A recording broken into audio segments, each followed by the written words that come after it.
इससे पहले प्रधानमंत्री नरेंद्र मोदी का राष्ट्रपति आवास पर भव्य स्वागत किया गया। उन्हें इस दौरान गार्ड ऑफ ऑनर भी दिया गया।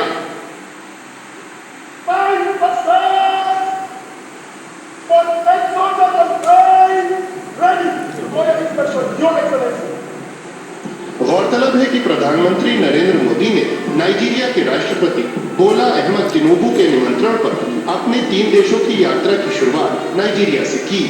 ब्यूरो इनपुट के साथ विशाल बेरिस्टो और सुधाकर दास की रिपोर्ट, डीडी न्यूज।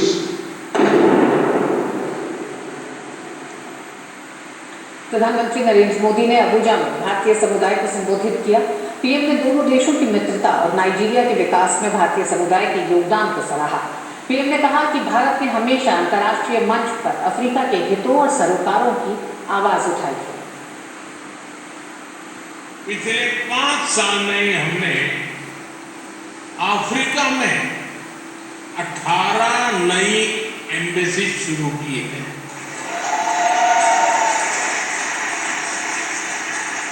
बीते सालों में अफ्रीका की आवाज को ग्लोबल प्लेटफॉर्म पर उठाने के लिए भारत ने हर संभव प्रयास किया।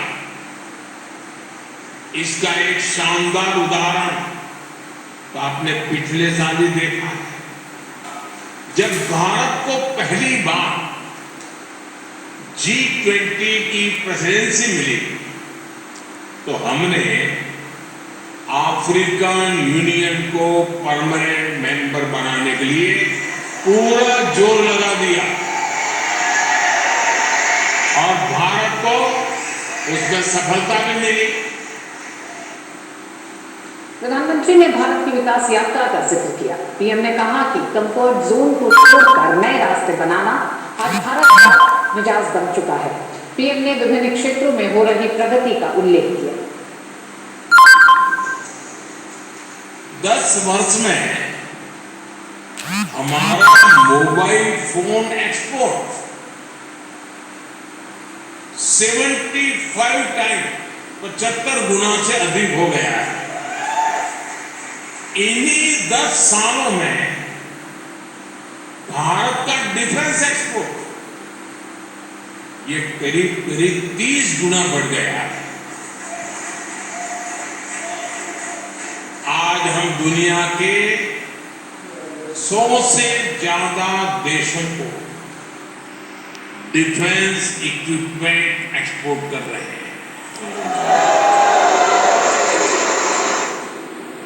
प्रधानमंत्री ने नाइजीरिया में योग और हिंदी सहित भारतीय संस्कृति की बढ़ती लोकप्रियता को सराहा।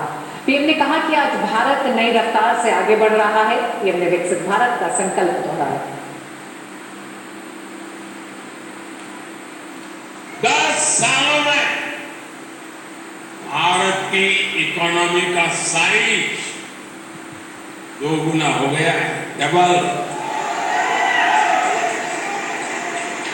आज भारत दुनिया की 5वीं सबसे बड़ी अर्थव्यवस्था है। याद रहेगा ना कितनी?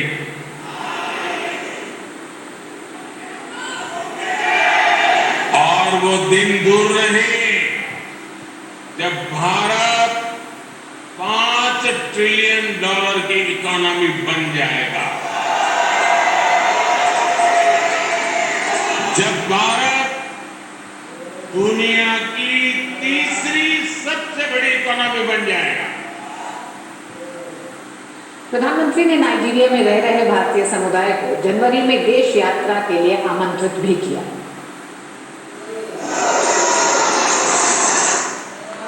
अगले वर्ष जनवरी में भारत में अनेक उत्सव एक साथ आने वाले।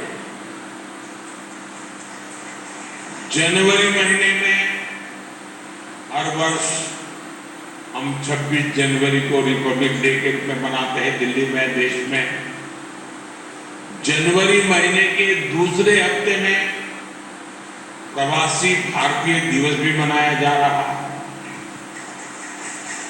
और इस बार ये प्रवासी भारतीय दिवस भगवान जगन्नाथ जी के चरणों में उड़ीसा की धरती पर होने वाला है।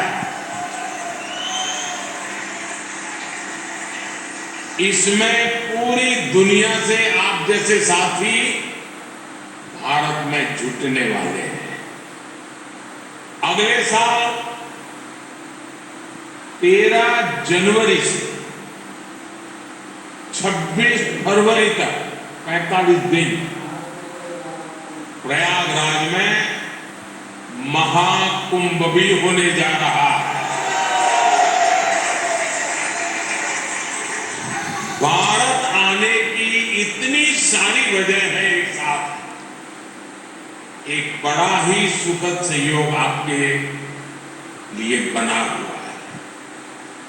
आप इस दौरान भारत आए, अपने बच्चों को भारत लाए और जो नाइजीरियन दोस्त भी है उनको भी साथ लाए।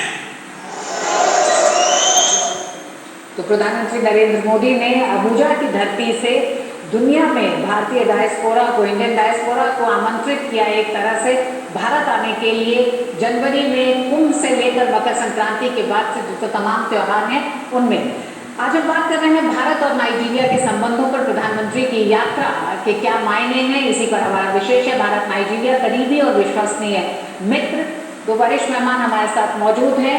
अमृत लुगुन साहब, वरिष्ठ पूर्व राजनयिक, हमारे साथ मौजूद हैं और अतुल अनेजा, विदेश मामलों के जानकार, हमारे साथ जुड़े हुए हैं। आप दोनों का ही बहुत बहुत स्वागत है।